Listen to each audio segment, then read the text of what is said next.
Toda luz proyecta sombra. Es una verdad simple pero ineludible. En cada cultura, en cada doctrina espiritual, la búsqueda de la iluminación siempre se ha topado con algo que vive en el lado opuesto.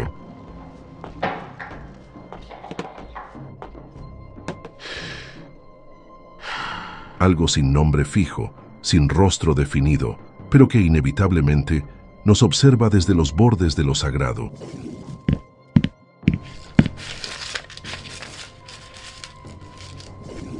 Para algunos es tentación, para otros es castigo, para los iniciados es parte de la creación. En el corazón de la cábala judía, esta sombra tiene un nombre que rara vez se pronuncia, Sitra Achra. En hebreo, el otro lado, una expresión velada que señala aquello que está fuera de la santidad, pero no exactamente en contra de ella. No es el diablo en el sentido cristiano, no es un reino autónomo de tinieblas, es en realidad una duplicación invertida de la realidad, un espejo agrietado de lo divino, una zona de tensión constante entre pureza y ruptura. Pero, ¿por qué hablar de esto ahora? Porque vivimos en tiempos donde la espiritualidad se trata como un producto, ligero, limpio, digerible, y el mal muchas veces se reduce a error moral o desvío ético. El verdadero rostro del mal espiritual, aquel que desafía la estructura misma de la existencia, es ignorado, temido o ridiculizado. Sin embargo, está presente, en textos antiguos, en visiones místicas, en prácticas mágicas ocultas, y quizás, lo más inquietante, dentro de cada uno de nosotros. El mal en la cábala no es algo externo al mundo, sino algo arraigado en su propia fundación. Cuando los sabios hablan de la creación, dicen que Dios retiró su luz para crear espacio para el mundo. Este vacío, este retroceso, es donde todo comienza. La luz original, al manifestarse en los recipientes de la realidad, la Sefirot, causó una ruptura, una falla, un colapso. Y de este colapso surgieron las Clifot, las cáscaras que aprisionan la luz, distorsionan su brillo y generan el caos. Es ahí, en las grietas de esta creación imperfecta, donde el Sitra Achra se instala, no como un enemigo declarado, sino como el residuo inevitable de la libertad. Porque el mundo que Dios creó según los cabalistas no es perfecto, es sagrado, pero agrietado, y es precisamente esta grieta la que permite el libre albedrío, la elección entre elevar o degradar, entre construir o corromper. Dentro del Sitra Achra habitan entidades, formas, fuerzas, no todas demoníacas en el sentido clásico. Algunas son energías psíquicas, otras conciencias desequilibradas, pero todas son aspectos del desvío, de la ruptura, del exceso o la carencia, y todas tienen un papel. Porque, paradójicamente, el mal en la cábala es también herramienta. El mal sirve al bien cuando revela su ausencia.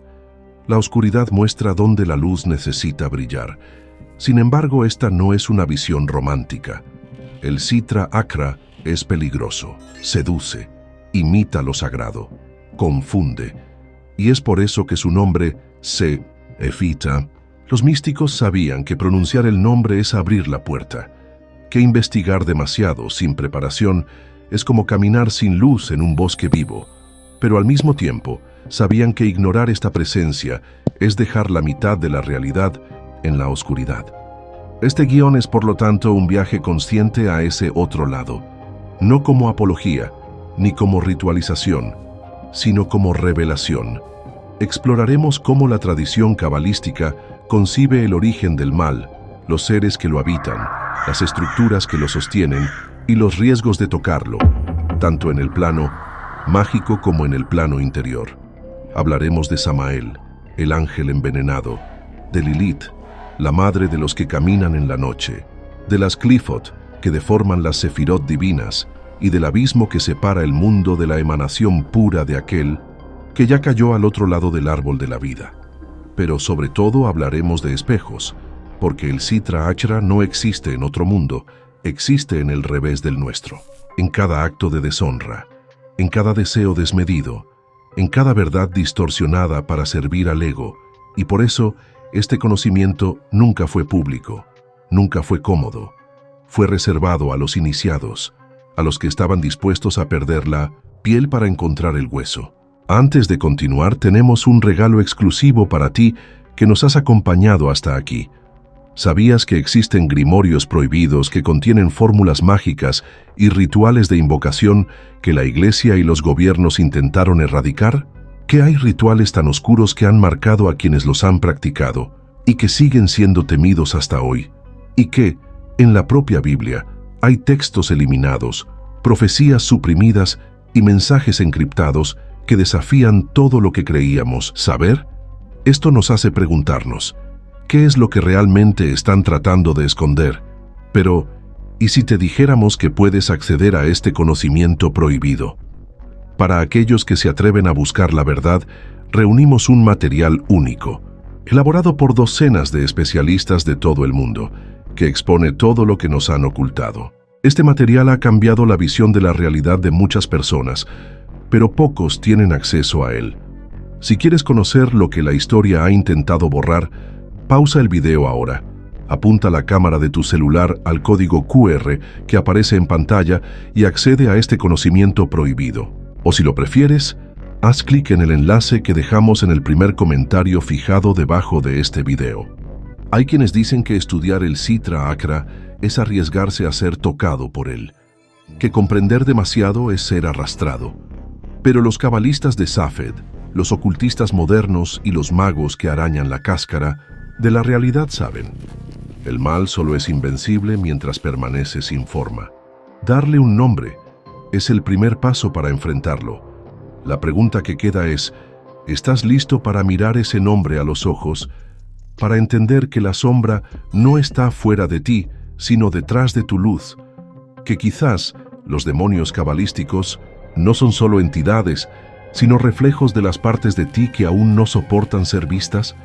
Si es así, entonces sigue, porque lo que viene a continuación no es solo una historia, es un mapa del abismo, y todo mapa, antes de llevarnos a algún lugar, exige que sepamos dónde estamos.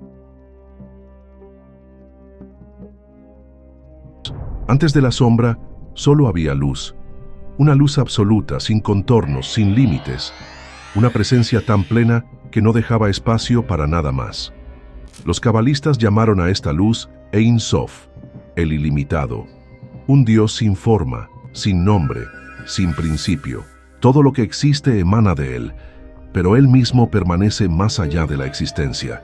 Y entonces hubo la voluntad de crear, pero para que algo pudiera existir fuera de Dios, era necesario que hubiera un lugar donde él no estuviera.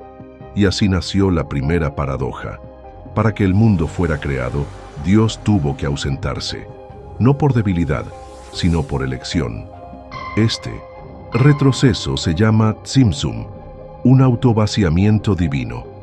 Dios contrajo su luz infinita para abrir un espacio vacío, una cavidad ontológica, donde la creación pudiera emerger. Pero el vacío no era puro. Estaba lleno de potencial, caos, ruido. Un silencio preñado de posibilidades y peligros. Dentro de ese vacío, Dios proyectó un rayo de su luz que debía llenar vasos, recipientes espirituales llamados Kelim. Estos vasos formarían las Sefirot, las emanaciones divinas que sostendrían el mundo, sabiduría, entendimiento, belleza, fuerza, misericordia, todo equilibrado en un árbol de la vida. Pero algo salió mal. Los primeros vasos no pudieron contener la intensidad de la luz, se rompieron, y con la ruptura, parte de la luz se dispersó, se perdió, se corrompió. Esta falla se conoce como Shevirat HaKelim, la ruptura de los vasos. Y a partir de esta grieta, nacieron las Clifot, las cáscaras impuras, fragmentos de lo divino que no regresaron a la fuente, sino que cayeron, y allí permanecieron. La luz que debía iluminar se convirtió en tinieblas. Lo que era emanación se volvió residuo. Las Clifot no son creaciones del mal, son el resultado del exceso de luz en un sistema frágil. Son, por lo tanto, el producto de un colapso espiritual. El mal para los cabalistas no fue creado directamente por Dios.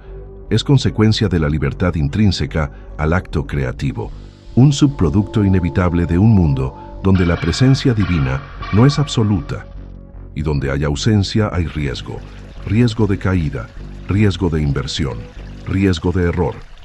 Aquí comenzamos a entender el papel de la sombra dentro de lo sagrado, porque no es lo opuesto al bien, es su distorsión.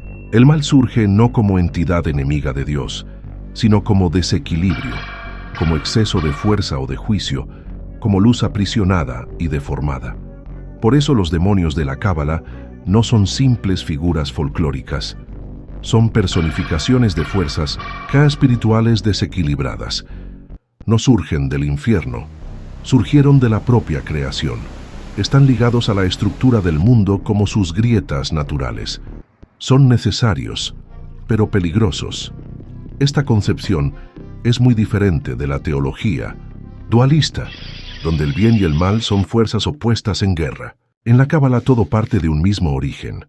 Incluso el mal más profundo aún lleva, en su esencia, fragmentos de la luz divina.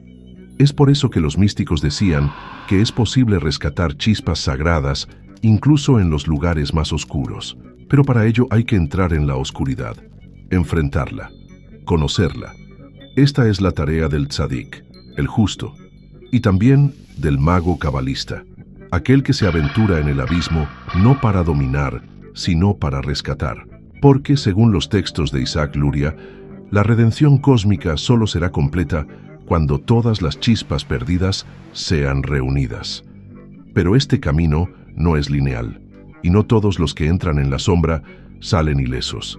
Hay quienes se pierden. Hay quienes se encantan con el poder de las Qulifot, con sus promesas de autonomía, placer, conocimiento prohibido. Hay quienes confunden transgresión con trascendencia, y hay quienes, al intentar iluminar la sombra, terminan devorados por ella. El propio Talmud ya advertía: 4 entraron en el paraíso místico, 1 enloqueció, 1 murió, 1 se volvió hereje, y solo 1 salió en paz. El camino del conocimiento profundo, especialmente el que toca el misterio del mal, exige preparación, pureza de intención y la humildad de saber que no todo puede, o debe, ser controlado. A lo largo de la historia, muchos intentaron entender el mal como ausencia, como agujero, como falta. Pero la Cábala se atreve a algo más. Ve el mal como una presencia distorsionada, una energía activa. El Sitra Achra, el otro lado, es una realidad paralela que toca la nuestra en todo momento. Está en los pensamientos, en los deseos, en las elecciones. Susurra pero nunca grita, porque no necesita. El mal en la Cábala no se impone, se insinúa. Y es por eso que los maestros antiguos enseñaban que el verdadero peligro no está afuera, sino adentro, que el ego inflado, el orgullo espiritual, el juicio severo, todo eso alimenta las fuerzas del otro lado, que no es necesario invocar demonios para ser poseído. Basta con dejar que la luz interior se apague. Esta comprensión profunda y simbólica del mal coloca a la Cábala en un nivel diferente. No ofrece respuestas simples, no divide el mundo entre santos y pecadores, entre cielo e infierno. Nos muestra que dentro de cada estructura de luz hay riesgo de caída, y que dentro de la caída aún hay posibilidad de retorno. Pero el retorno solo es posible cuando reconocemos la existencia del abismo, cuando dejamos de negarlo o de proyectarlo en otros, cuando miramos hacia adentro y vemos con claridad la grieta en nuestra propia alma, porque fue ahí, en la grieta, donde todo comenzó.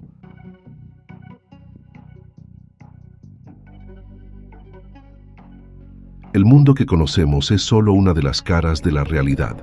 Lo que percibimos como real, material, ordenado, está sostenido por una estructura invisible, sutil, que late más allá de los sentidos. La Cábala llama a esta estructura árbol de la vida, compuesta por 10 emanaciones, las Sefirot, que conectan lo divino con lo mundano. Pero al otro lado de este árbol, reflejando cada una de sus esferas, existe una antiestructura, un árbol invertido, oculto, distorsionado, y este árbol sombrío no es solo metáfora o símbolo, es una realidad espiritual paralela, viva, actuante. Es el Sitra Achra, el otro lado. La expresión en sí es reveladora. Los cabalistas no la llamaron mal, ni demonios, ni infierno, la llamaron otro lado. Un lado que no está fuera de la creación, sino que se insinúa entre las grietas de la existencia. El Sitra Achra es la contraparte de la santidad, no un enemigo declarado de Dios, sino una región espiritual donde la luz fue corrompida, invertida, degradada. No es lo opuesto al bien, es el reflejo distorsionado de la luz, aquello que imita lo sagrado para alimentarse de él. A diferencia de tradiciones maniqueas, donde el mal y el bien libran batallas cósmicas de igual poder, la Cábala entiende que el Sitra Achra solo existe porque recibe nutrición de la santidad. No es autosuficiente, se alimenta de las chispas perdidas de la luz divina, de las transgresiones humanas, de las fallas del mundo espiritual. Con cada acto de egoísmo, con cada palabra de orgullo, con cada impulso impuro, el otro lado se fortalece. Vive de las migajas de lo que debería haber sido luz, y fue desviado. Por eso los maestros decían que el mal nunca crea, solo corrompe, no genera, solo distorsiona. Pero esta distorsión puede ser tan poderosa, tan seductora, que muchos son engañados por su apariencia. El Sitra Achra habla con voz de sabiduría, actúa con gestos de piedad, se viste con túnicas de luz, simula lo divino. Y por eso es tan peligroso. Dentro de esta estructura existen reinos, capas, esferas. Los textos místicos describen 4 grandes palacios del Sitra Achra, y dentro de ellos, innumerables entidades. Cada esfera de la santidad posee su clifa, su cáscara opuesta. Donde hay sabiduría divina, también hay distorsión del conocimiento. Donde hay misericordia, hay perversión del amor. Donde hay realeza, hay tiranía espiritual. Estas esferas no son solo conceptos, son regiones habitadas por fuerzas conscientes que actúan, interactúan e influyen en el mundo humano. Pero el Sitra Achra no se limita al plano espiritual. Toca el mundo material con sutileza. Está presente en los sistemas corruptos, en las palabras vacías, en las relaciones abusivas, en la religiosidad hipócrita. Está en el ritual sin intención, en la espiritualidad sin ética, en la búsqueda de poder disfrazada de búsqueda de iluminación. Está donde la forma se preserva, pero el espíritu se ha ido. Por eso los cabalistas eran cautelosos. El conocimiento sobre el Sitra Achra era restringido, velado, enseñado solo a los más preparados. Era peligroso saber demasiado, y peligroso ignorarlo por completo. El equilibrio estaba en el discernimiento. Entender que este otro lado es parte de la estructura del mundo, pero que debe mantenerse en su lugar. Nunca alimentado, nunca adorado, nunca confundido con lo sagrado. Samael, por ejemplo, es una de las figuras centrales del Sitra Achra. Descrito como el veneno de Dios, es un ángel caído que representa el juicio extremo, la rigidez sin misericordia. Gobierna con Lilith, la reina de la noche, símbolo de la rebelión, de la sexualidad desenfrenada y de la independencia sin límites. Juntos representan lo masculino y lo femenino invertidos, el espejo invertido de Adán y Eva. Son los regentes del otro lado. No por casualidad, muchos magos modernos los invocan o dicen invocarlos para rituales que buscan traspasar los límites de lo permitido. Pero estos nombres no son solo entidades externas, también representan fuerzas internas. Samael es el orgullo que juzga, Lilith, el deseo que consume. Dentro de nosotros, el Sitra Achra se manifiesta cada vez que la intención sagrada es corrompida por la vanidad. Cada vez que usamos la espiritualidad para exaltarnos, cada vez que cambiamos humildad por control, actúa entre líneas, y cuando nos damos cuenta, ya se ha instalado. La Cábala enseña que la misión del ser humano es hacer birur, la elevación de las chispas, separar luz de cáscara, sagrado de profano. Y esto solo es posible cuando reconocemos qué es cáscara, qué es Sitra Achra, porque al final no puede ser destruido, pero puede ser dominado, puede ser purificado. Y cuando una chispa de luz es rescatada del otro lado, algo en el cosmos entero se transforma. El desafío es saber cuándo estamos al servicio de la luz y cuándo estamos solo seducidos por su apariencia. El Sitra Achra adora imitar lo sagrado. Se viste de maestro, de gurú, de sacerdote. Pero sus frutos siempre delatan su raíz, el ego inflado, el deseo de control, el placer en humillar, en dividir, en juzgar. El verdadero cabalista mira esto con ojos abiertos, porque sabe que la verdadera batalla espiritual no es contra el mal externo, sino contra lo sutil, lo casi santo, lo disfrazado. Este es el peligro del otro lado. No parece el mal, parece solo casi correcto. Y es en ese casi donde muchos se pierden. Imagina la creación como un árbol vivo, cuyas ramas se extienden desde el infinito hasta la materia. Cada rama lleva una emanación divina, una cualidad sagrada. Sabiduría, compasión, equilibrio, belleza. Este es el árbol de la vida, el mapa espiritual de la existencia según la Cábala. Pero todo árbol, por más elevado que sea, proyecta sombra. Y de la sombra de este árbol nace otro, retorcido, invertido, alimentado no por la luz, sino por sus residuos. Este es el árbol de la muerte, y sus frutos tienen nombre, Qliphoth. La palabra Qliphoth significa cáscaras o envolturas. Son las conchas que aprisionan la luz divina cuando ésta se corrompe, cuando se manifiesta en desequilibrio. No fueron creadas como entidades del mal, surgieron como subproductos de la ruptura. Cuando los vasos de las Sefirot se rompieron durante la creación, la luz que debía sostener el cosmos se fragmentó, y parte de esta luz quedó atrapada en las cáscaras. Las Qliphoth, entonces, son el resultado de la luz que cayó. Fragmentos distorsionados que aún llevan poder, pero no pureza. Cada Qlipha corresponde a una Sefira. Son los espejos oscuros de las virtudes divinas. Donde el árbol de la vida ofrece sabiduría, la Qlipha ofrece engaño. Donde hay misericordia, ofrece indulgencia perversa. Donde hay justicia, ofrece crueldad. Forman una estructura que imita lo sagrado, pero sin su armonía. Son como órganos espirituales enfermos, latiendo en un cuerpo que ya no reconoce el alma. Los textos místicos describen 10 Qliphoth principales, dispuestas en un sistema similar al árbol de la vida, pero invertido. Sus nombres son antiguos, muchos derivados de lenguas olvidadas o reinterpretados a lo largo de los siglos por ocultistas. Pero cada una representa una ruptura, una falla, una tentación específica. La primera Qlipha, llamada Thaumiel, es la más alta, o en realidad la más profunda. Refleja a Keter, la corona divina, y representa la división absoluta.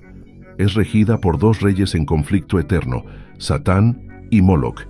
Es la Qlipha de la dualidad del ego, del poder que se alimenta, de la oposición. En lugar de la unidad sagrada ofrece división, un reino donde el yo absoluto se convierte en una prisión. Justo debajo encontramos Gagiel, el reflejo sombrío de la sabiduría. Es la Qlipha del engaño intelectual, de la lógica sin compasión, del conocimiento usado para controlar. Debajo de ella, Satariel, la oscuridad que oculta el entendimiento, no la ausencia de conocimiento, sino el velo que lo distorsiona. Y así, una a una, las Qliphoth descienden por el árbol sombrío. Gamchikot, corrupción de la misericordia. Golachab, furia sin causa. Togarini, estancamiento de la belleza. Harab Serapel, confusión estética. Samael, perversión de la lógica. Gamaliel, ilusiones sensoriales. Y finalmente, Lilith, la Qlipha que habita el reino de la materia, del cuerpo, del deseo desenfrenado. Es la base del árbol de la muerte, la Malkut invertida. Pero estas entidades no son solo símbolos. Para los magos prácticos, son fuerzas que pueden sentirse, invocarse enfrentarse. Cada clifa tiene sus regentes, sus sellos, sus colores, sus nombres secretos.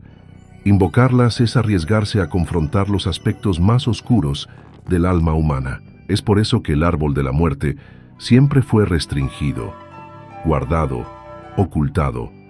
Sin embargo, la tradición ocultista moderna, especialmente dentro de la magia occidental y el satanismo esotérico, rescató este sistema. Autores como Thomas, Carlson, Kenneth Grant y Frater Achad escribieron extensamente sobre las. Pero hay riesgos. Las Qlīphoth están vivas, son vórtices de desequilibrio.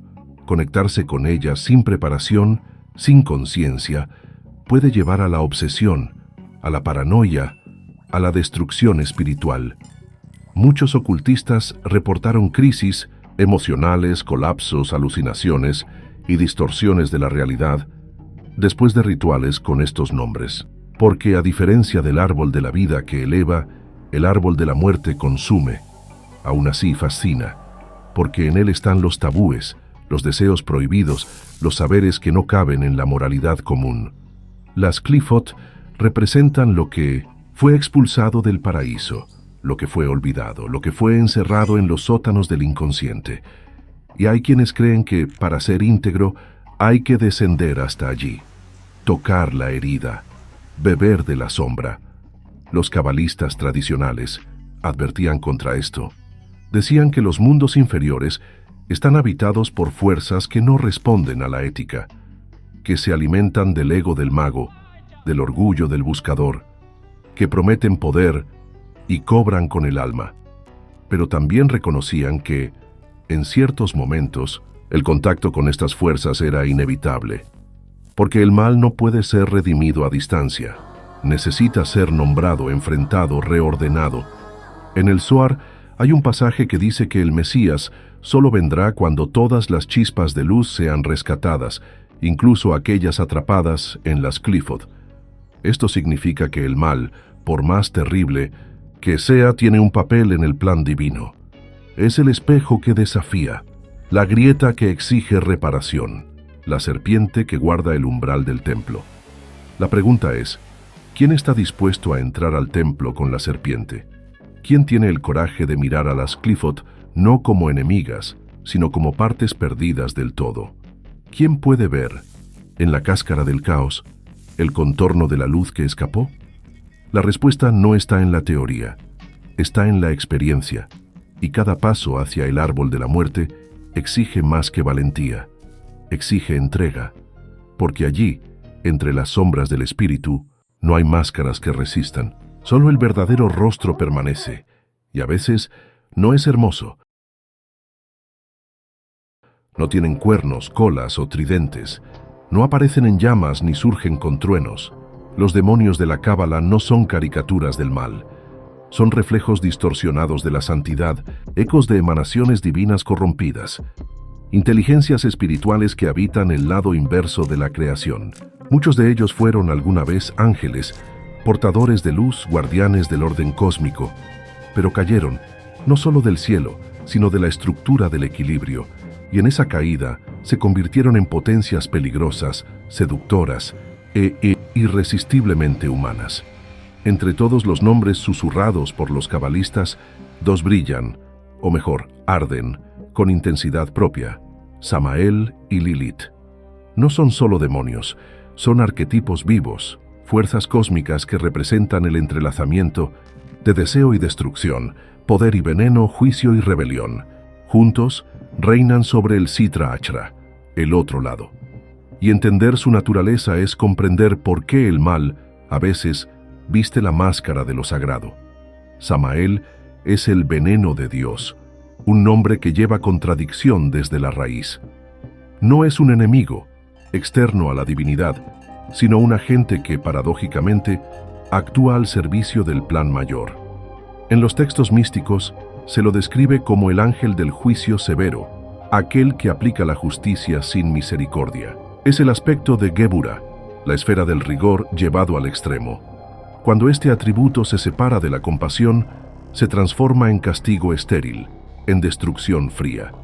Y es en este abismo donde Samael habita. no por casualidad.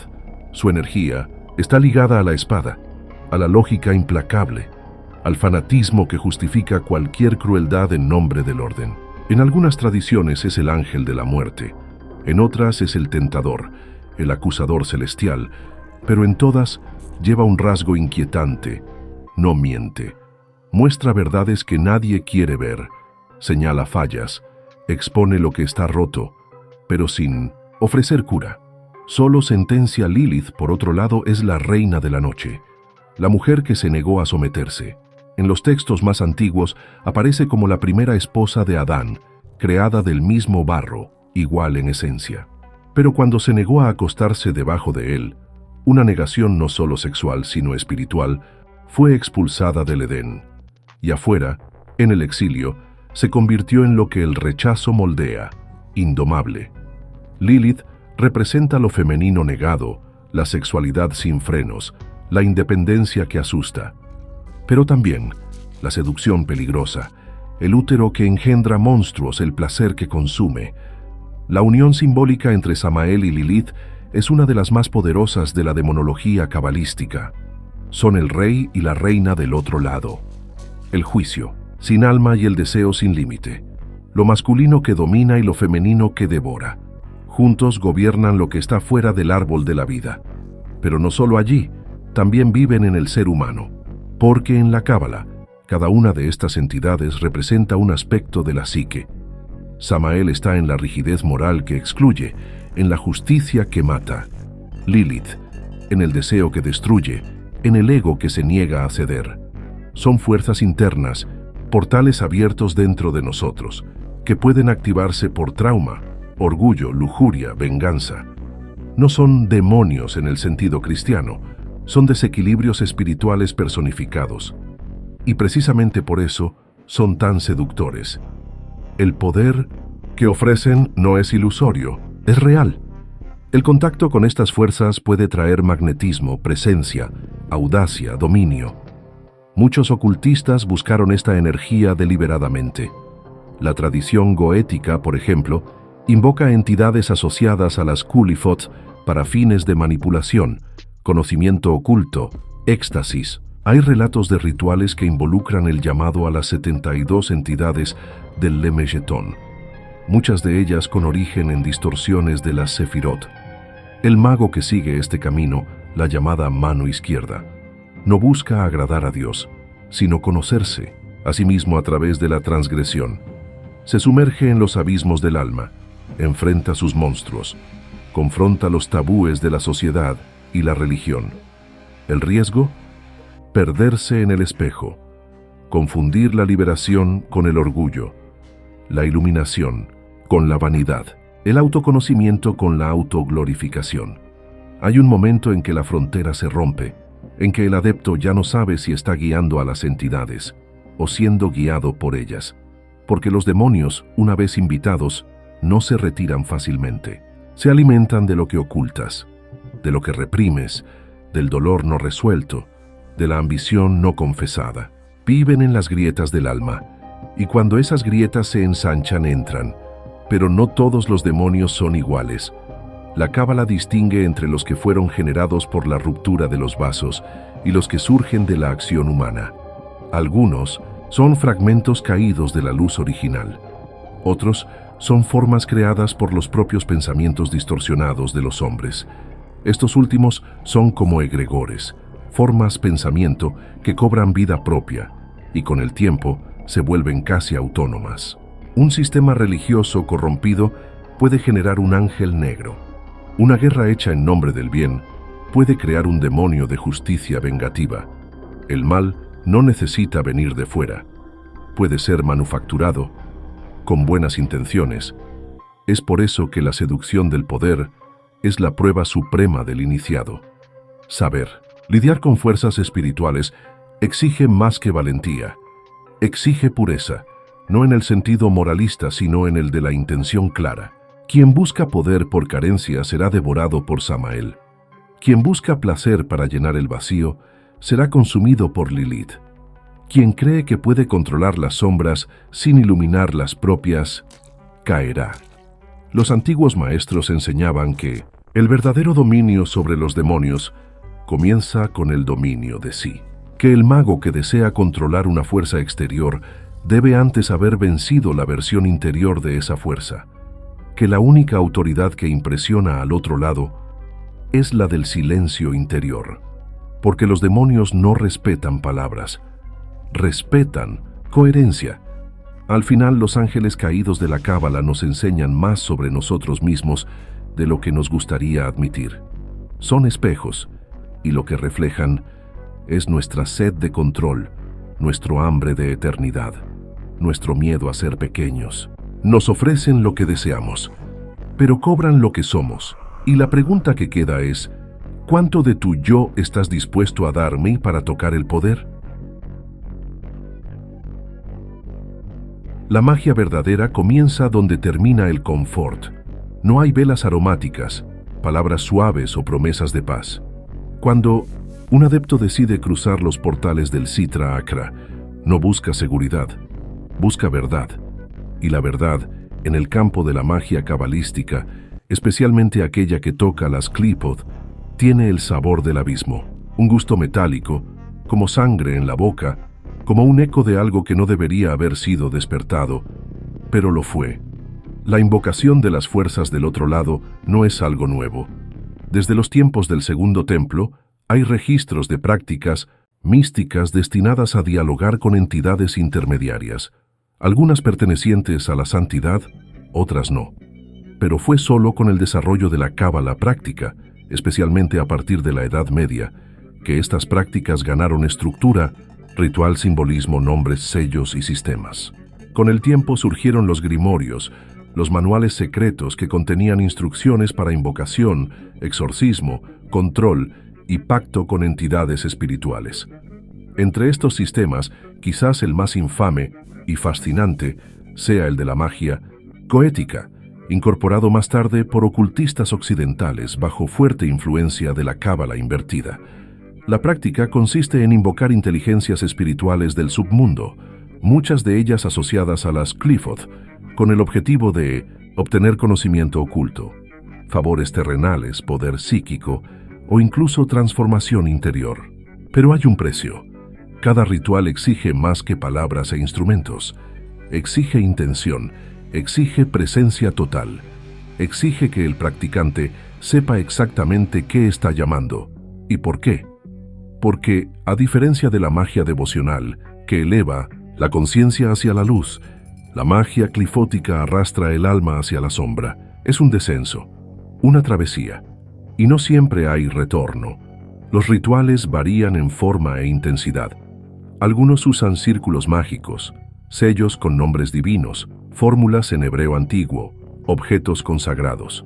Otros son más simbólicos, basados en meditación profunda, estados alterados de conciencia, proyección astral, pero todos tienen algo en común. Son portales. Cada símbolo es una llave, cada nombre una dirección espiritual. Y una vez que la puerta se abre, algo del otro lado responde. En el sistema del árbol de la muerte, cada Qlipha tiene su regente, su firma energética. Thaumiel, por ejemplo, se accede cuando el adepto confronta su deseo de poder absoluto. Gamaliel, cuando se enfrenta a la fascinación por la ilusión sensorial. La invocación no es solo externa, es un llamado interno. El mago desciende por las Qliphoth, de la misma forma que Dante descendió los círculos del infierno, enfrentando en cada capa un aspecto oculto de sí mismo. Pero este enfrentamiento no es simbólico, toma forma. Los relatos de ocultistas, serios que siguieron este camino, hablan de alucinaciones vívidas, sueños perturbadores, pérdida de la noción del tiempo, alteración del comportamiento. No es raro que, después del contacto con las Qliphoth, el adepto experimente crisis emocionales, crisis existenciales o sea acosado por pensamientos obsesivos. El abismo no juega, exige respuesta. Y hay un punto crucial en esta práctica: el ego. La energía del Sitra Achra se alimenta del ego inflado, de la vanidad espiritual, de la sed de poder. Quien entra en este campo para engrandecerse será deshecho. Los antiguos lo sabían. Por eso la magia de la cábala práctica tradicional siempre estaba rodeada de ayuno, oración, purificación. El contacto con lo invisible exigía que lo visible estuviera limpio. El templo interior debía estar alineado o se convertiría en ruina. Aún así, la fascinación por lo prohibido es constante, porque la promesa del conocimiento absoluto, de la trascendencia forzada, del dominio oculto, es seductora. La Clifa ofrece atajos. Dice, no necesitas purificarte, solo atrévete. Y muchos lo creen. Muchos ceden, muchos se sumergen y se pierden. Los grimorios modernos rescatan esta tradición con lenguaje actualizado. Libros como Kabbalah, Qliphoth and Genetic Magic, de Thomas Carlson, describen el camino del árbol de la muerte como un recorrido iniciático. Un recorrido que debe hacerse con valentía, pero también con discernimiento. Cada paso hacia el caos debe compensarse con un paso hacia la chispa. Es el equilibrio que evita el colapso.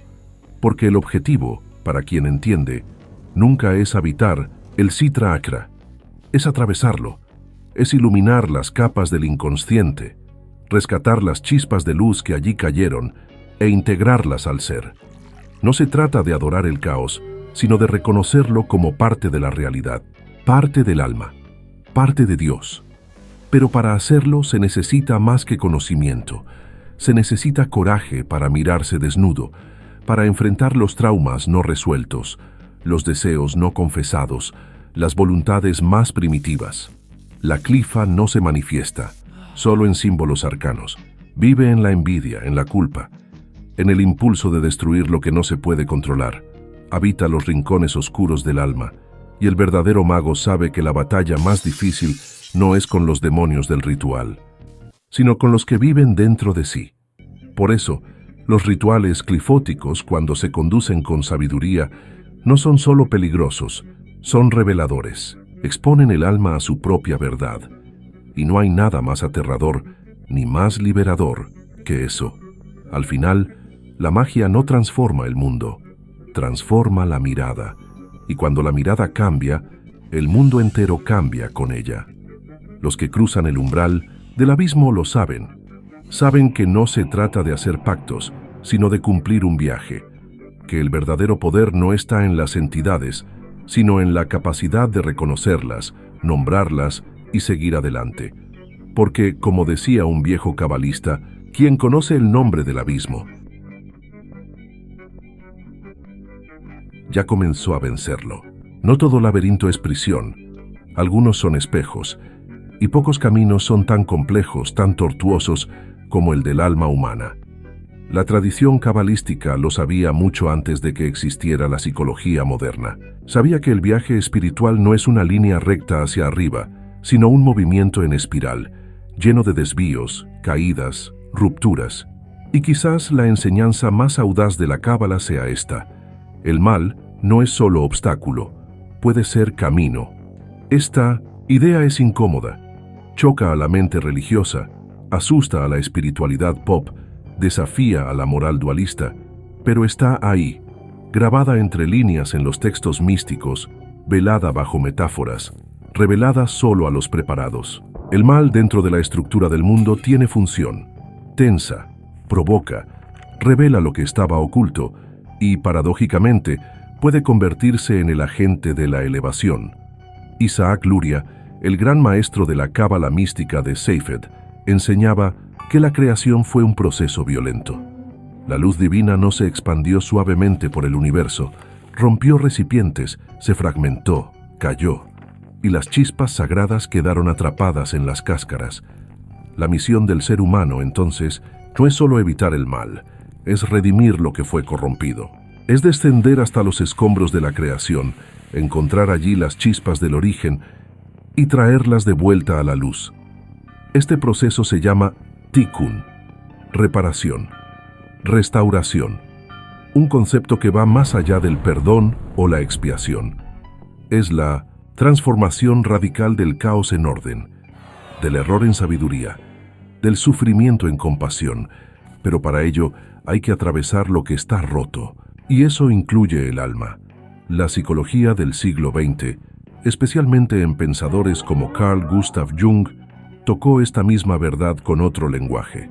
Jung hablaba de la sombra, la parte de la psique que alberga todo lo que rechazamos, lo que negamos, lo que tememos en nosotros mismos. Lo que empujamos al inconsciente vuelve, disfrazado de destino. Lo que no miramos en nosotros nos domina.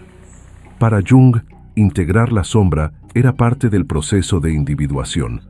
No se trata de destruir el mal interior, sino de reconocerlo, dialogar con él, comprender su origen y su función. Lo que los cabalistas llamaban Qliphoth, Jung llamaba complejos sombríos. Lo que en la cábala era el Sitra Achra, en psicología era el inconsciente no integrado. Los nombres cambian. El mapa es el mismo. Por eso algunos ocultistas modernos hablan del descenso iniciático, un proceso donde el adepto enfrenta sus capas de ilusión, orgullo, miedo, deseo. Camina por el laberinto no para perderse, sino para encontrarse. El Minotauro no es enemigo, es la faceta indómita del yo. Y el hilo de Ariadna no es una salvación externa, sino la conciencia que se mantiene firme en medio del caos. Pero hay riesgos, porque el mal es seductor. Ofrece atajos, recompensas rápidas, justificaciones inteligentes, y es por eso que el camino no puede hacerse con prisa. El alma que entra al laberinto con arrogancia se pierde. La que entra con humildad descubre los secretos. El Zohar cuenta una historia simbólica. El justo que desciende a las tinieblas para liberar a los justos aprisionados. Debe vestirse de oscuridad para engañar a los guardianes del infierno, pero lleva una lámpara interna, una chispa que lo guía. Esta lámpara es la intención pura, lo único que el mal no puede corromper. Aplicado a la vida real, esta enseñanza es revolucionario, porque nos permite mirar nuestras fallas no como condenas eternas, sino como material de trabajo. El dolor que viviste, el error que cometiste, el pensamiento que no te atreves a confesar, todo eso puede ser combustible para tu transformación, pero solo si lo miras de frente, solo si desciendes, con coraje y compasión, a los sótanos de tu propia alma. Y es ahí donde el mal deja de ser una carga y se convierte en un mapa. Muestra dónde hay desequilibrio, dónde hay carencia, dónde hay mentira. El problema nunca fue la existencia del mal. El problema es lo que hacemos con él. Si lo ignoramos, crece en las sombras. Si lo enfrentamos con violencia, nos contamina. Pero si lo reconocemos, si lo acogemos sin identificarnos con él, cambia. El Talmud ya decía que el lugar donde pisa el penitente verdadero es tan elevado que ni los justos perfectos pueden alcanzarlo, porque quien cayó y se levantó trae algo que el puro nunca conoció: la compasión, la mirada profunda, la sabiduría, de la herida. El mal, en este sentido, se transforma en maestro. Un maestro cruel, sí, pero necesario. El alma que atraviesa el laberinto regresa diferente, ya no inocente, sino íntegra, ya no pura, sino verdadera. Comprende que no hay luz, sin sombra, que el deseo no es enemigo, es materia prima, que el miedo no debe evitarse, debe iluminarse. La cábala siempre lo supo, y por eso nunca se conformó con moralismos. No quiere crear santos, quiere crear puentes, entre lo alto y lo bajo, entre lo visible y lo invisible, entre lo que fuimos y lo que podemos ser. El alma en este proceso se vuelve alquimista, transforma dolor en belleza, falla en aprendizaje. El mal, enfrentado con coraje, se convierte en escalón, en herramienta, en espejo pinto, y en el centro del laberinto no hay monstruo, hay silencio, un vacío donde todo se disuelve, donde la identidad se deshace, donde la chispa original late, aún viva, aún entera, esperando ser rescatada. Porque al final, el mal solo es intransitable mientras se niega. Cuando se le mira a los ojos, revela su origen, y su origen, como todo lo demás, es luz. Hay espejos que muestran lo que somos, otros lo que tememos, pero hay un tipo aún más raro, aquel que refleja lo que nunca nos atrevimos a ver.